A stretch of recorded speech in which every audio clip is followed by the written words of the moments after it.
मेरे प्यारे प्यारे बच्चों, सुप्रभात। मेरे प्यारे बच्चों, आज हम पढ़ेंगे रीतकालीन कवि बिहारी को पढ़ेंगे। मेरे प्यारे बच्चों, क्योंकि बिहारी हमारे रीतकाल के प्रमुख कवि माने जाते हैं और इन्होंने सिर्फ एक ही ग्रंथ लिखा है प्यारे बच्चों, वह है बिहारी सतसई के नाम से इनका प्रसिद्ध ग्रंथ है बिहारी सतसई। हमारा जो रीतिकाल है प्यारे बच्चों, हमारा जो रीतिकाल है, क्योंकि हमारा हिंदी साहित्य 4 भागों में बांटा गया है, जिसमें हमारा जो तीसरा काल आता है रीतिकाल, ठीक है। आदि जो हमारा पहला है वह है आदिकाल, जिसको हम वीर गाथा काल के नाम से प्यारे बच्चों जानते हैं, जो कि 1050 से लेकर के 1375 है। और जो हमारा प्यारे बच्चों दूसरा काल आता है वह है भक्ति काल। भक्ति काल जो हमारा है 1375 से लेकर के 1800 तक आता है। और जो तीसरा जो हमारा है वह है रीतिकाल, जिसमें हमारे बिहारी आते हैं और इन्होंने अपना 1643 से 1843 ईस्वी तक, यानी कि 200 वर्षों तक रीतिकाल चला। तो आज हम प्यारे बच्चों तीसरा काल पढ़ेंगे बिहारी का, जो कि रीतिकाल के नाम से सुप्रसिद्ध है। मेरे प्यारे बच्चों, बिहारी एकमात्र ऐसे कवि थे जिन्होंने जिन्होंने इस प्रकार की रचनाएं की जिसमें कि रस, छंद, काव्यांग, नायिका, भेद, अलंकार सारी चीजें विद्यमान हैं। प्यारे बच्चों, इनका जो जन्म है क्योंकि आपके परीक्षा में जीवन परिचय भी लिखने के लिए आएगा 5 नंबर का।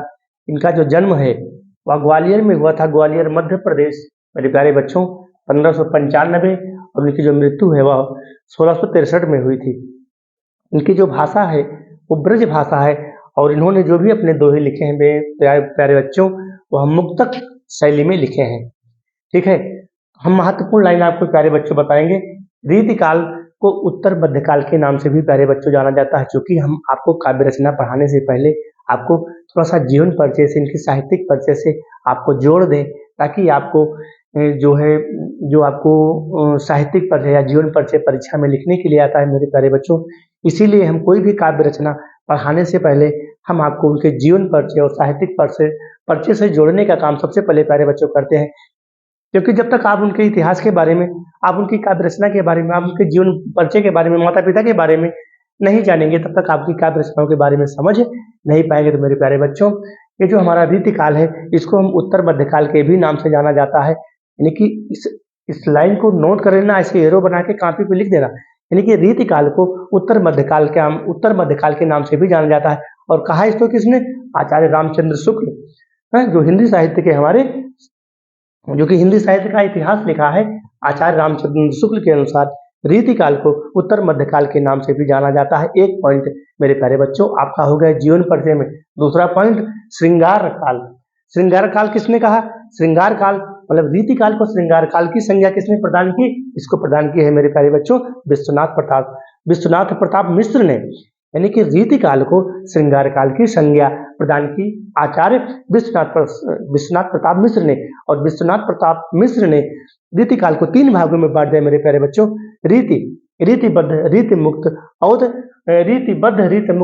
रीत सिद्ध। यानी कि आचार्य विश्वनाथ प्रताप मिश्र ने रीतिकाल को 3 भागों में बांट दिया, रीतिबद्ध, रीति मुक्त और रीति सिद्ध। यानी कि इन तीनों प्रकारों में 2-2, 3-3, 4-4 कवि हैं और जिन्होंने अपनी काव्य रचनाएं प्यारे बच्चों की। और हमारा रीति ग्रंथों का पढ़ने किया। और इसके बाद जो बिहारी के अनुसार जिन्होंने रीति ग्रंथों का पढ़ने किया, ऐसे कवि जिन्होंने रीति ग्रंथों का पढ़ने किया, अर्थात रस, अलंकार, नायिका, भेद, शब्द शक्ति। ध्यान दीजिएगा, इधर देखिए, रस, अलंकार, नायिका, भेद, शब्द शक्ति और काव्यांगों के लक्षण रूपी उदाहरण प्रस्तुत किए। और दूसरे जो पक्ष में आते हैं जिन्होंने रीति ग्रंथों का प्रणयन नहीं किया, परंतु उसकी रचना रीति के अनुसार रीति अनुकरण करके चली, इस वर्ग में हमारे घनानंद है, आलम है, बोधा है, ठाकुर है, ये सारे कवि आते हैं। इस प्रकार से जो आपका जीवन परिचय होगा प्यारे बच्चों, वह भी आपका इसके अनुसार हम मेन पॉइंट को इसलिए हमने लिखा है। और इस पॉइंट को आपकी जो राजीव प्रकाशन की किताब है उसमें प्यारे बच्चों चीजें नहीं मिलेंगी। मैंने इसको और कहीं अच्छी जगह से कलेक्ट करके प्यारे बच्चों आपके लिए बनाया है। अगर हमारा आपका यह चैनल, अगर हमारा यह आपका परिश्रम आपको अच्छा लगा हो प्यारे बच्चों, हमारे चैनल को सब्सक्राइब कर लेना, ताकि आपको अगला वीडियो तुरंत ही नोटिफिकेशन के साथ आपको मिल जाए। और जैसे ही बिहारी की काव्य रचना जो उनके भक्ति और नीति के दोहे हैं प्यारे बच्चों, जब इसको हम पढ़ा देंगे तो एक बढ़िया सा जीवन परिचय तुमको इसी बोर्ड के इसी चैनल के माध्यम से बना करके देंगे। और जब आप उस जीवन परिचय को अपनी उत्तर पुस्तिका में संकलित करोगे तो निश्चित ही आप यूपी बोर्ड की परीक्षा में टॉप 10 में आओगे। मेरा विश्वास है, मेरा आशीर्वाद है प्यारे बच्चों। आज हम पढ़ेंगे भक्ति को। भक्ति क्या है? भक्ति का मतलब होता है प्रेम। ईश्वर से भक्ति, किसी से भक्ति करो, है भक्ति का मतलब होता है प्रेम। उस कैसा प्रेम? वह प्रेम जिस प्रेम में स्वार्थ ना हो, स्वार्थ की भावना ना हो, है ऐसे प्रेम में जिसमें स्वार्थ की भावना ना हो, कुछ पाने की इच्छा ना हो, उसको भक्ति कहा जाता है, उसको प्रेम कहा जाता है। यानी कि जो कुछ अपने पास हो मेरे प्यारे बच्चों, उसको हम न्यौछावर कर दे, उसी को कहा जाता है भक्ति। बिहारी हमारे ऐसे कवि थे, और बिहारी हमारे राजा जयसिंह के दरबारी कवि थे। ध्यान दीजिएगा, एक पॉइंट आपका ये भी बनता है, हमने इसमें नहीं लिखा है, अभी ध्यान आ गया। बिहारी राजा जयसिंह के दरबारी कवि थे, इसको ध्यान दीजिएगा मेरे प्यारे बच्चों। राजा जयसिंह, मिर्जा राजा जयसिंह के दरबारी कवि थे, उनके दरबार में रहते थे। क्योंकि रीतिकाल में जितने भी ज्यादातर कवि पाए गए हैं वह सब दरबारी राजाओं के दरबार में रहते थे, क्योंकि वहां से उनको जो भी खाने पीने की चीजें होती थी, जो धन होता था, उन राजाओं के पास से मिल जाता था। इसीलिए उनको दरबारी कवि, रीतिकाल में दरबारी कवियों की प्रमुखता ज्यादा देखने को प्यारे बच्चों मिलती है। तो हम आते हैं बिहारी की भक्ति पर। बिहारी की भक्ति का जो पहला दोहा होता है, सतसैया। वो जो सतसैया के दोहरे, बिहारी ने कहा कि सतसैया के दोहरे ज्यों नाविक के तीर, देखन में छोटे लगे घाव करे गंभीर। घाव का मतलब होता है बिहारी का एक एक दोहे को आधे आधे घंटे पढ़ाओ फिर भी उसका व्याख्या समाप्त होने की चीजें नहीं होती हैं। इस प्रकार बिहारी ने लिखा सतसैया के दोहरे ज्यों नाविक के तीर। जैसे नाविक, जैसे समुद्र का किनारा, ना इधर से पता ना उधर से पता, यहाँ से शुरू करो किनारा कहाँ समाप्त हो कोई अतः पता नहीं है। सतसैया के दोहरे ज्यों नाविक के तीर, देखन में छोटे लगे घाव करे गंभीर। प्यारे बच्चों, बुक अपने सामने रख लीजिए, हमने भी बुक सामने रखा है। यहाँ पर हम भक्ति का जो पहला दोहा है बिहारी का, उसको पढ़ेंगे। मेरी भव बाधा हरो, मेरी भव बाधा हरो, राधा नागर सोए, जातन की झाई पड़े, श्याम हरिद्युत हो। यहाँ बिहारी कहना चाहते हैं कि नागर माने होता है मेरे प्यारे बच्चों चतुर। चतुर राधा, वह चतुर रूपी राधा। ध्यान दीजिएगा मेरे प्यारे बच्चों, हम व्याख्या कर रहे हैं और ऐसे ही आपको अपने कॉपी में संकलित करना है। मेरी भव बाधा यानी कि जो भी हमारी सांसारिक भव बाधाएं हैं, जो भी हमारी सांसारिक, क्योंकि हम इस मृत्यु लोक में है ना, तो इस संसार के मृत्यु लोक में तो सांसारिक भव बाधा का मतलब है यहाँ पर दुख सुख तमाम सारी चीजें आती जाती रहती हैं।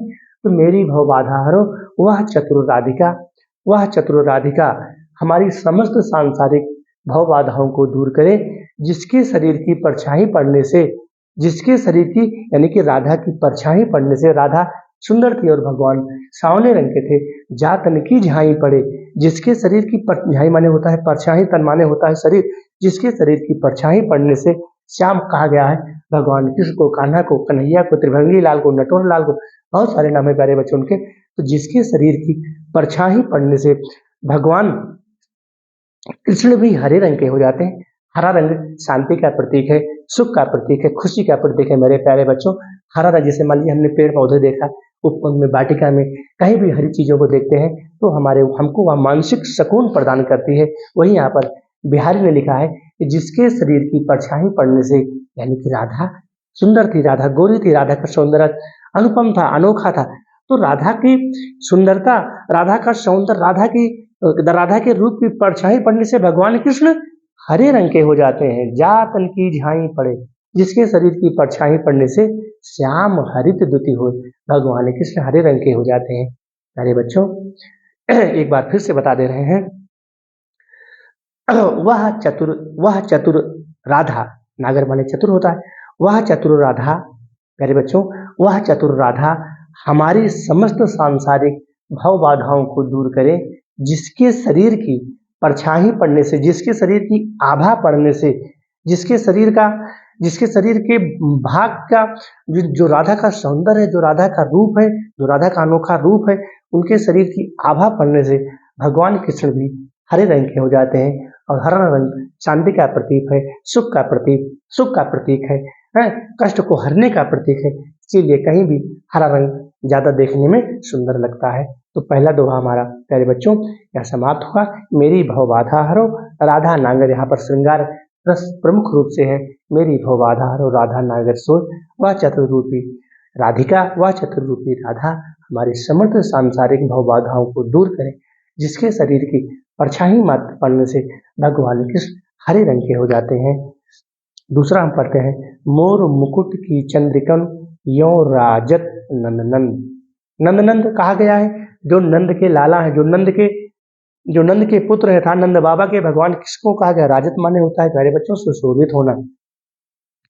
लिख दे रहे हैं राजत। राजत माने होता है सुशोभित। नोट कर लेना इसको प्यारे बच्चों, सुशोभित, नहीं तो भूल जाओगे। है राजत माने होता है सुशोभित। चंद्रिकन होता है चंद्रमा के, जो चंद्रमा यानी कि मोर मुकुट की चंद्रिकन, मोर मुकुट, मोर के मुकुट को भगवान कृष्ण जब अपने सिर पर धारण कर देते तो उसमें कई प्रकार की चंद्रिकाएं चमकती हुई दिखाई पड़ती हैं। उसे भी मोर का पंख आपने देखा ही होगा प्यारे बच्चों। तो मोर का जो पंख होता है देखो, उसमें कई प्रकार से जैसे नीला नीला, हरा हरा, नीला और काला, कई प्रकार की चंद्रिकाएं, उसी को कहा गया है चंद्रिकाएं। तो मोर मुकुट की चंद्रिकन यानी कि भगवान कृष्ण जिस मोर के पंख को अपने सर पर धारण करते हैं उसमें जो चंद्राकार, जो वह प्रकाश, जो वह हवा दिखाई पड़ती है, इस प्रकार से वह सुंदर और सुशोभित होती है। यानी कि भगवान कृष्ण जो नंद के लाला हैं, नंद यानी कि नंदनंद जो भगवान कृष्ण है, उस मोर के मुकुट को अपने सिर पर धारण किए हुए, जिसमें चंद्राकार की जो आभा बिखेरती हुई वह आभा चमक रही है, निश्चित ही वह सुंदर और मनोहारी लग रही है। मोर मुकुट की चंद्रिकन यानी कि मोर के पंख को भगवान श्री कृष्ण अपने मस्तक पर, अपने सिर पर लगाए हुए इस प्रकार से सुंदर और सुशोभित लग रहे हैं, जैसे जैसे मनु शशि शेखर। मन यहाँ पर आ गया शब्द तो उत्प्रेक्षा अलंकार हो गया मेरे प्यारे बच्चों, क्योंकि मन मानो जन जानो, जहाँ पर आपको दिखाई पड़े वहां पर उत्प्रेक्षा अलंकार होता है। मनु शशि शेखर कहा गया है, भगवान शंकर भोले को कहा गया है, भगवान शंकर को कहा गया शशि शेखर। और अकस माने होता है ईर्ष्या। तो अकस माने होता है ईर्ष्या, यानी कि भगवान कृष्ण अपने अपने मन शशि शेखर की अकस किए शेखर सुत चंद, यानी कि ऐसा महसूस हो रहा है कि भगवान कृष्ण अपने सर पर सैकड़ों चंद्रमाओं को धारण किए हुए हैं।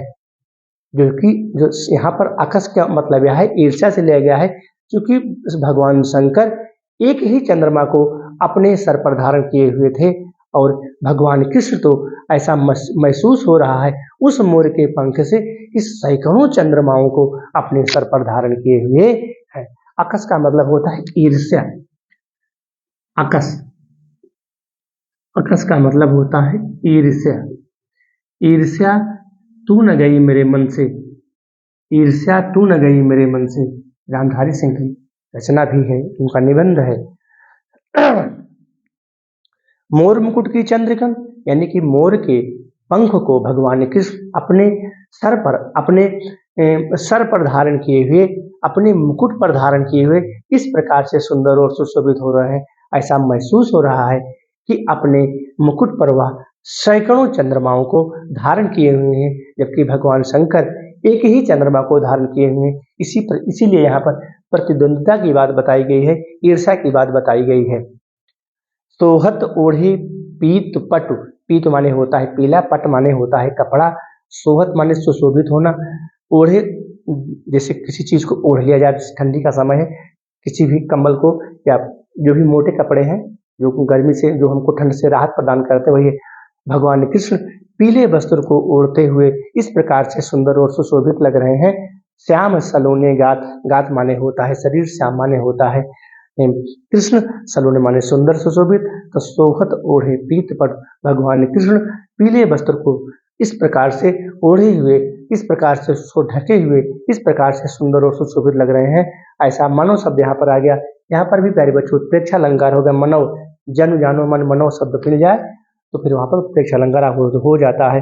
तो मनव नील मणि शैल पर आतप परो प्रभात। आतप माने होता है गर्मी। जैसे ही सूर्य की आभा किसी भी पहाड़ या पर्वत पर जब पड़ती है, आतप परो प्रभात, यानी कि सूर्य की जो पहली आभा होती, प्रभात माने सूर्य की पहली किरण, सूर्य की पहली किरण की आभा, सूर्य की पहली किरण का प्रकाश जैसे ही शैल का मतलब कहा गया है, जो बड़े बड़े पहाड़ होते हैं, पर्वत होते हैं, शैल की चट्टानें होती हैं, यानी कि सूर्य की गर्मी की पहली आभा का प्रकाश जब उस पर पड़ता है तो क्या होता है, मनो नीलमन, बिल्कुल वह नीले रूप का हो जाता है, नीले कलर का हो जाता है। सूर्य की जो पहली आभा जैसे ही उस पर पड़ती है तो वह नीले कलर का हो जाता, नीले रंग का हो जाता है। वैसे ही भगवान कृष्ण उस पीताम्बर को ओढ़े हुए, उस पीले वस्त्र को ओढ़े हुए बहुत ही सुंदर और सुशोभित लग रहे हैं। अधर धरत हरि के परत, अधर कहा गया है प्यारे बच्चों ओंठ को। भगवान कृष्ण अपने ओंठों पर जब मुरली को धारण करते हैं, अधर धरत हरि के परत, ओंठ दीत पट ज्योत, ज्योति कहा गया है प्रकाश को। और ओंठ हमारा होता है जो ऊपर का भाग होता है प्यारे बच्चे, जो हमारा मुख है इसका ऊपर का भाग ओंठ होता है और नीचे के भाग को अधर कहा जाता है। इसीलिए इसको जब वहाँ हम व्याकरण को पढ़ेंगे वहाँ अधरोष्ट कहा गया है।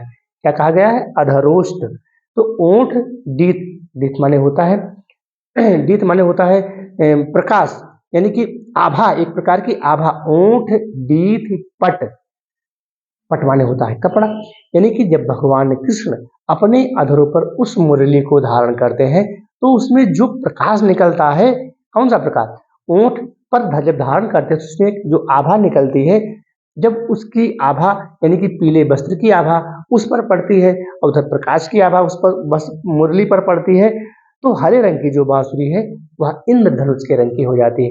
यानी कहने का मतलब मेरे प्यारे बच्चों यह है, जब भगवान कृष्ण अपनी मुरली को अपने अधरों पर धारण करते हैं, जब उस मुरली को अपने अधरों पर इस प्रकार से धारण करते हैं तो जो कहने का मतलब जो उसकी ज्योति है, जो प्रकाश है, उसकी उस मुरली का जो प्रकाश है और उस मुरली का प्रकाश और उस पीले वस्त्र का प्रकाश, यानी उस पीले वस्त्र का प्रकाश, जो पीला वस्त्र धारण किए हुए उस मुरली का जो प्रकाश जब उस पर पड़ता है, इस पर जिस मुरली को भगवान कृष्ण अपने अधरों पर धारण किए हुए हैं, उस मुरली पर जब सूर्य की आभा, सूर्य का प्रकाश और उस पीले वस्त्र का प्रकाश और यह सारा प्रकाश जब उस पर पड़ता है तो वह जो हरे बांस की बांसुरी है वो बिल्कुल इंद्रधनुष के रंग में हो जाती है। इंद्रधनुष देखो कई कलर में हमको दिखाई पड़ता है, जब बरसात के महीने में बादल बरसते हैं तो ऐसे इंद्रधनुष के रूप का ऐसे बन जाता है, तो वही उसी प्रकार से वह बांसुरी हो जाती है मेरे प्यारे बच्चों। अगला है पांचवा दोहा, या अनुरागी चित्त की। अनुराग माने होता है प्यारे बच्चों प्रेम। अनुराग तो जानते हो ना, अनु उपसर्ग है और राग माने होता है प्रेम। अनु यह हमारा उपसर्ग है, उपसर्ग जब हम तुमको व्याकरण पढ़ाएंगे तो हम बताएंगे उपसर्ग प्रत्यय। और अनुराग माने होता है प्रेम, अनुराग माने होता है प्रेम। तो अनु हमारा मिल गया और राग माने प्रेम होता है। राग द्वेष माने ईर्ष्या, राग माने प्रेम। अनु हमारा क्या है, उपसर्ग है, अनुराग। तो हमारा यह क्या हो गया, अनुराग। या अनुरागी चित्त की, या अनुरागी चित्त की, यानी कि चित्त माने हृदय होता है, जो चित्त का प्रेम है, जो हृदय का प्रेम है। या अनुरागी चित्त की गति समझे नहीं कोई। गति माने प्यारे बच्चों होता है दशा, गति माने होता है दशा। प्यारे प्यारे बच्चों इसको अच्छे से मन लगा के पढ़ लेना। इस प्रकार की व्याख्या अगर परीक्षा में कर लोगे, अपनी उत्तर पुस्तिका पे दर्शा दोगे, तो उस टीचर की क्षमता नहीं है कि आपका अंक काट सके। लेकिन प्यारे बच्चों राइटिंग बननी चाहिए। राइटिंग कैसे बनाओगे, पत्र लिखते रहिए, निबंध लिखते रहिए, व्याख्या लिखते रहिए, लगातार घर में अभ्यास करते रहिए, तब आपकी राइटिंग भी सुधर जाएगी। या अनुरागी चित्त की गति समझे नहीं कोई, यानी कि जो चित्त में जो अनुराग है, चित्त में हमारे हृदय में, अंतस्थल में, हृदय में जो भी प्रेम है, उसकी दशा को आज तक कोई समझ नहीं पाया है। कैसे, ज्यों ज्यों बूढ़े श्याम रंग त्यों त्यों उज्जवल हो। ज्यों ज्यों बूढ़े श्याम रंग, श्याम कहा गया है भगवान कृष्ण को, अर्थात जैसे भगवान कृष्ण है, जैसे जैसे उनके भगवान कृष्ण का ज्यों ज्यों बूढ़े, यानी कि जब उस पे वो कलर चढ़ता चला जाता है तो फिर उज्जवल, यानी कि जैसे व्यक्ति है जैसे जैसे उम्र बढ़ती चली जाती है उसका ज्ञान बढ़ता चला जाता है। आप लोग भी हो, जैसे जैसे परिपक्व होते चले जाते हो आपका भी ज्ञान, बुद्धि, विवेक है, तमाम सहनशीलता, विनम्रता, बहुत सारी चीजें वही यहाँ पर कहा गया है कि ज्यों ज्यों बूढ़े श्याम रंग, यानी कि जैसे जैसे हम उम्र के जो है करीब पहुंचते चले जाते हैं वैसे वैसे हम परिपक्व होते चले जाते हैं। ज्यों ज्यों बूढ़े श्याम रंग अत्यों त्यों उज्जवल हो। निश्चित ही उसमें अब पानी देखो, जितने जितने पानी दौड़ता है उतने स्वच्छ होता चला जाता है। एक कंकड़ जितनी बार नदी में चक्कर लगा, जितनी बार दौड़ता है, यानी कि जितना हम परिश्रम, मेरे प्यारे बच्चों ऐसे समझ लो कि जितना हम परिश्रम करेंगे, जितना हम संघर्ष करेंगे, हमारी बुद्धि, हमारा दिमाग उतना ही तेज होगा, पहना होगा, परिपक्व होगा। अगर हम मेहनत नहीं करेंगे, परिश्रम नहीं करेंगे, संघर्ष नहीं करेंगे तो हम बुद्धिमान हो ही नहीं सकते। ऐसे सुस्त के सुस्त पड़े रहेंगे। सन्न अवस्था, जैसे कहा था नहीं गया है भाई ये तो बच्चा बहुत चंचल है, यह बच्चा बहुत बुद्धिमान है, जो कि होनहार विद्वान के हो चीके नहीं पा। वो छोटे से ही बच्चों का पता चल जाता। जो बच्चे चंचल होते हैं, बुद्धिमान होते हैं ना, वो दुष्ट बहुत होते हैं। यानी कि चंचलता उनका एक अच्छा गुण है। जो बच्चे चंचल होते हैं शुरू में, उनका चंचलता एक बहुत अच्छा गुण है। गुण का मतलब है कि उनके अंदर बुद्धि सारी, ज्ञानेंद्रिय, कर्मेंद्रिय जो भी है वो सब एक प्रकार से एक्टिव है। अपने विषय पर आते हैं। ज्यों ज्यों बूढ़े श्याम रंग, यानी कि जिस प्रकार से हम परिपक्व होते चले जाते हैं, परिपक्व की अवस्था को प्राप्त करते चले जाते हैं, उस प्रकार से हम उज्जवल, स्वच्छ और साफ होते चले जाते हैं। यानी कि जो मन की मलिनता है, जो मन की गंदगी वह दूर होती चली जाती है।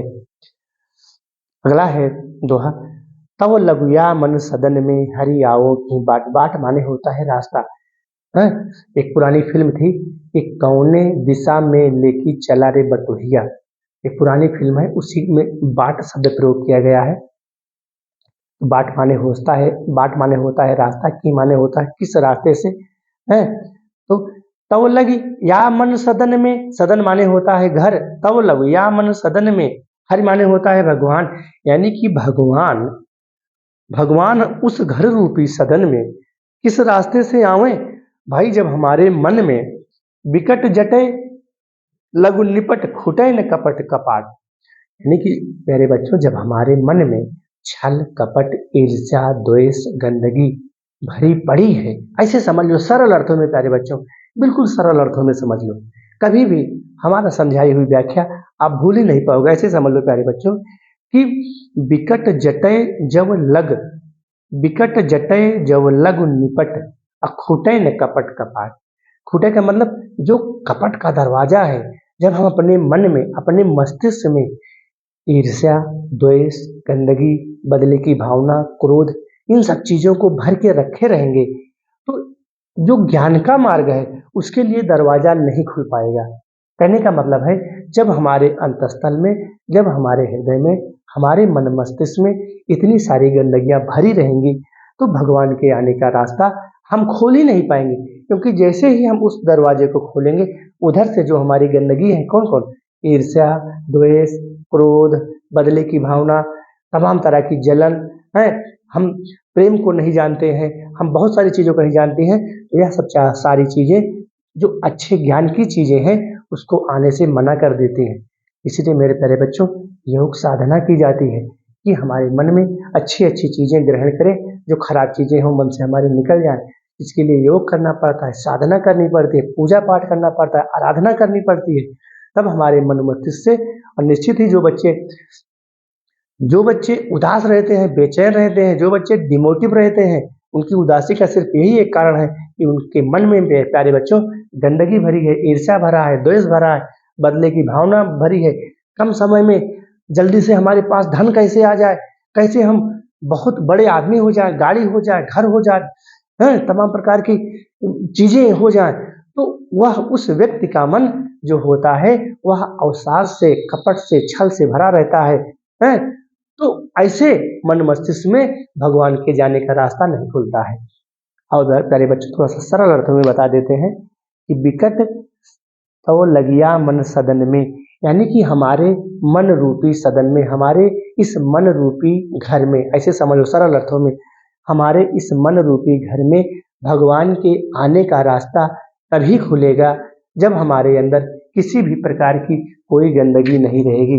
गंदगी कौन कौन से प्यारे बच्चों बता दिया, ईर्ष्या, द्वेष, क्रोध, यह सब चीजें अगर हमारे मन मस्तिष्क में नहीं रहेंगी हैं तो विकट जटे लघु निपट खुटे न कपट कपाट, यानी कि जब यह चीजें भरी रहेंगी, अगर कपट से, छल से, ईर्ष्या से, द्वेष से हैं तो हमारा जो ज्ञान रूपी दरवाजा है वह नहीं खुलेगा और सरस्वती माता के आने का रास्ता नहीं खुलेगा। तो हम कैसे बुद्धिमान होंगे, परीक्षा में कैसे कंठस्थ करके चीजों को लिख पाएंगे। नीचे चलते हैं मेरे प्यारे बच्चों, 7वें नंबर पर जो भी हमारे अभिभावक, शिक्षक बंधु, प्रधानाचार्य बंधु इस वीडियो को देख रहे हैं, अपने बच्चों तक पहुंचाने की कोशिश करें। जगत जनायो जिहि सकलो सो हरि जान्यो नाय, जो आँखिन सब देखिए आँख न देखी जाए। इस संसार को जनाने के लिए जगत जनायो जिह सकल, सकल माने होता है संपूर्ण। इस संपूर्ण संसार को यह बताने के लिए, यह जनाने के लिए, यह जरूरी नहीं है कि हर जान, भगवान को जानना जरूरी नहीं है, तो हर जाने होना है, यानी कि इस संसार को जनाने के लिए, इस संपूर्ण संसार को बताने के लिए कि भगवान कहाँ कहाँ है, हमें यह जरूरत ही नहीं है। भाई भगवान तो हमारे हृदय में है। रैदास को देखिए, वो कहीं देवी दर्शन, कहीं भी मंदिर, मस्जिद, देवालय में कहीं गए ही नहीं। उन्होंने ईश्वर को, परमात्मा को अपने हृदय में, अपने अंतस्थल में ही देखा था। वही यहाँ पर बिहारी कह रहे हैं कि जगत जनायो जिह सकल, इस संपूर्ण संसार को यह बताने की जरूरत नहीं है, यह संसार को बताने की आवश्यकता ही नहीं है। क्या कि सो हरि जाने ना, कि भगवान कहाँ कहाँ है। भगवान तो अपने मन में, अपने हृदय में, अपने स्थल में है। अपने माता पिता की सेवा करो, माता पिता का आशीर्वाद लो, निश्चित ही प्यारे बच्चों अपने जीवन में सफल हो जाओगे। माता पिता को कभी दुख मत देना, माता पिता कभी तुम्हारे लिए आंसू, उनके आंखों से कभी भी आंसू न गिरने पाए। ध्यान देना प्यारे बच्चों, तुम लोग कष्ट सह लेना, दुख सह लेना, लेकिन जिस माता पिता ने तुमको पाल पोस करके इतना बड़ा किया है, उनकी आंखों से कभी आंसू आने नहीं चाहिए। अगर उनकी आंखों में आंसू आ गए तो फिर वह आपके सफलता में बाधक बनेगा मेरे प्यारे बच्चों।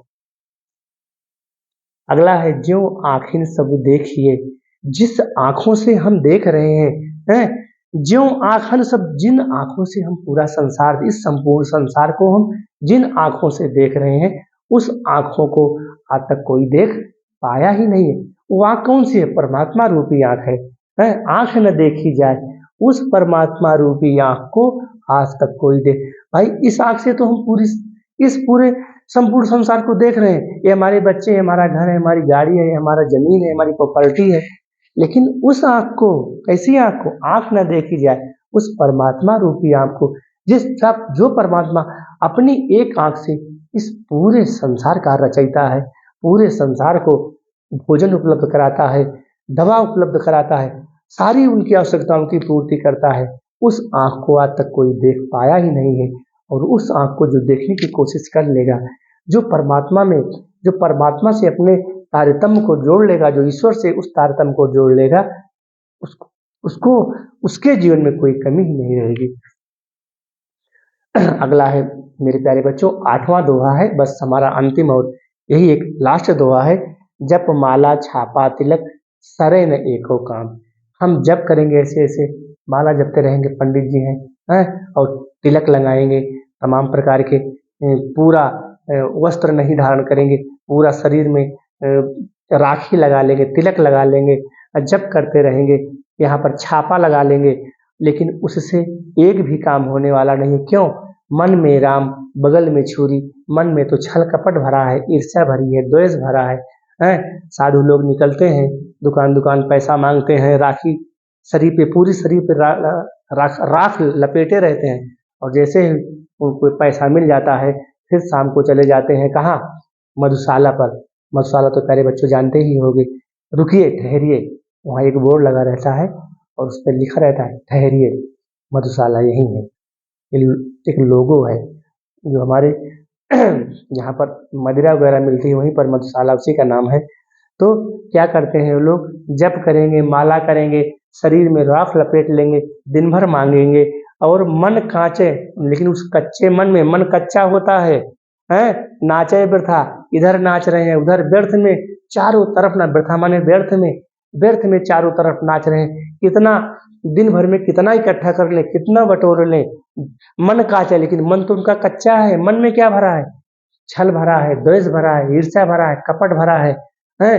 किसको हम लूट लें, किसको चोरी कर लें, किसको हम धाराशाही कर दें, मन में तो उसके यह भरा हुआ है, हैं? और नाचे, चारों तरफ नाच रहे। भाई जिसको चोरी करना है, अस्पताल में चोरी कर लेगा, प्लेटफार्म पर चोरी कर लेगा, गांव में चोरी कर लेगा, उसका मन क्या है? कच्चा है, उसका मन पक्का नहीं है। और साचे राचे राम, तो ऐसे मन में, ऐसे हृदय में भगवान प्रवेश नहीं करते हैं। यानी कि साचे राचे काम, उसका एक भी काम होने वाला नहीं है, वैसे भटकता रहेगा, वो जीवन भर भटकता रहेगा, वो कभी जीवन में अवसाद से, दुख से, कष्ट से। प्यारे बच्चों, इसका शॉर्ट स्क्रीन ले लीजिएगा, मैं थोड़ा सा किनारे हो जा रहा हूँ, अपना इसको शॉर्ट स्क्रीन ले लीजिए और इसको अपनी कॉपी पर इस लाइन को मेरे प्यारे बच्चों निश्चित ही नोट कर लेना, क्योंकि मैंने जो चीज़ें लिखा है, रीतिकाल को उत्तर मध्यकाल कहा जाता है। कब से है? 1643 से लेकर के 1843। किसने कहा इस काल को? आचार्य रामचंद्र शुक्ल ने कहा प्यारे बच्चों। और श्रृंगार काल की संज्ञा किसने प्रदान की? मिस्र बंधु ने प्रदान की।